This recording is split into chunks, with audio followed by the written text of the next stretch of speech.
Ang 2 drachmae po ng bansang Greece. Ito po ay may petsang 1966-1967.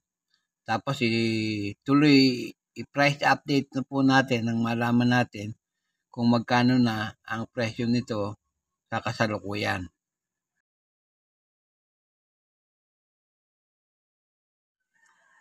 Isang magandang araw po sa inyong lahat, lalo na sa aking mga kabarya at kapwa-kolektor.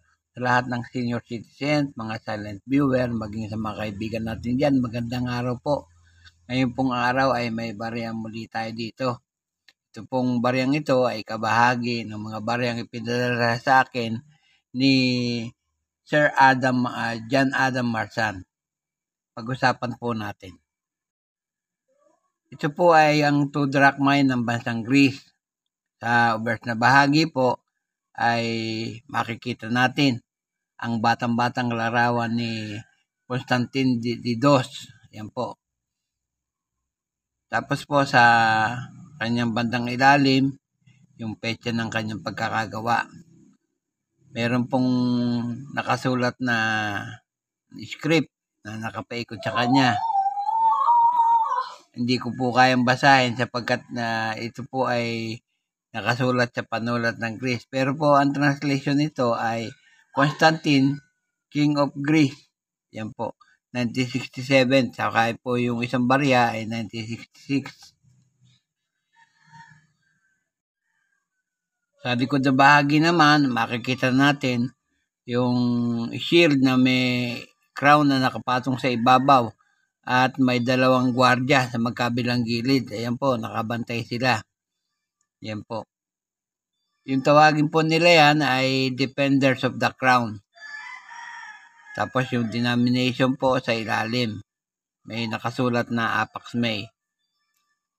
Ang lettering po niyan ay kagaya po ng nasa una ay sulat po ng Greece. Pero ang translation po niyan ay Kingdom of Greece, 2 drachmae.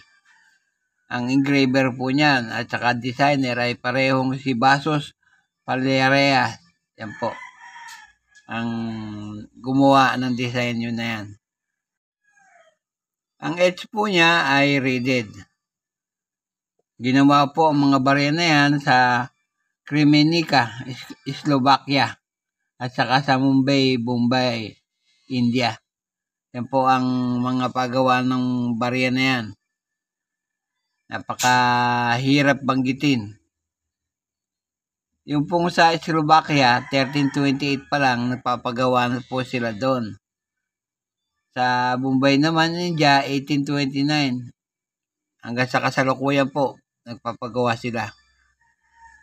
Yun nga pong barya na yan, ay nanggaling sa bansang Greece. Ang king po ay si Constantine II. Magbuhat 1964 hanggang 1973. Standard circulation coin po yan. Ang taon po ng kanyang pag-iral ay 1966 hanggang 1970. Ang value ay 2 drachmae. Ang currency po nila ay yung 3rd modern drachma. Pagbuhat po 1954 hanggang 2001. Copper nickel po ang komposisyon. Tumitimbang po ng 6 gram. May diameter na 24 mm at kapal na 1.85 mm. Ang hubog bilog, ang technique milled, at ang coin na alignment ang orientation. Na-demonetize na po yan. Pero nag-iwan po ng number na number 545 at reference number na KM number 90, SKU number 33. I-update price naman po natin. Gaya po ng nasabi ko kanina, yung ito pong isang barya natin ay may petsang 1966. Yan po. Yung pong 1966, ang good po niyan ay 17 pesos. Yung very good, 17 pesos din. Yung very fine, 17 pesos din. O yung fine ay 17 pesos. Yung very fine, 20 pesos. Extra fine, 32 pesos. Yung almost uncirculated, 58 pesos. Pero yung pong uncirculated niyan, kung meron kayo na itatago ay 300 pesos po. Sino mang bariyang may petsang 1967, yan po, yung good niyan ay 8 pesos. Yung very good at fine ay 15 pesos na pareho. Yung very fine, 17 pesos. Yung extra fine, 40 pesos. Yung almost uncirculated, 66 pesos.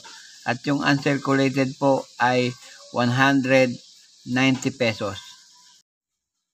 Dito po sa eBay, may tatlong presyo akong nakita. Unahin na po natin yung pinakamababa. Yan po ay 1966 Greece. Yan po. Nagkakahalaga po ng $2.75. Yan po ang unang presyo dito sa eBay. Yung pangalawang presyo naman po, 1966 din, $5.53.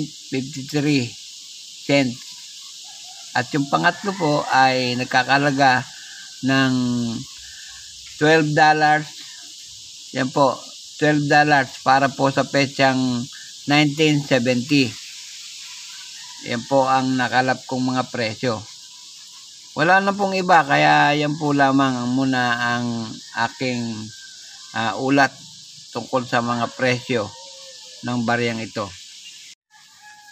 At bago po ako matapos sa aking content ngayong araw, tulad po ng dati, nais ko pong muling magpasalamat sa inyong lahat, sa inyong walang sawang pagsubaybay sa aking mga video. Salamat po ng marami sa inyo. Walang tigil at walang sawa po ako nagpapasalamat sa inyong lahat, sa inyong walang sawang panonood sa aking mga content. Salamat po ng marami. At sa huli ay masabi kong mabuhay tayong lahat.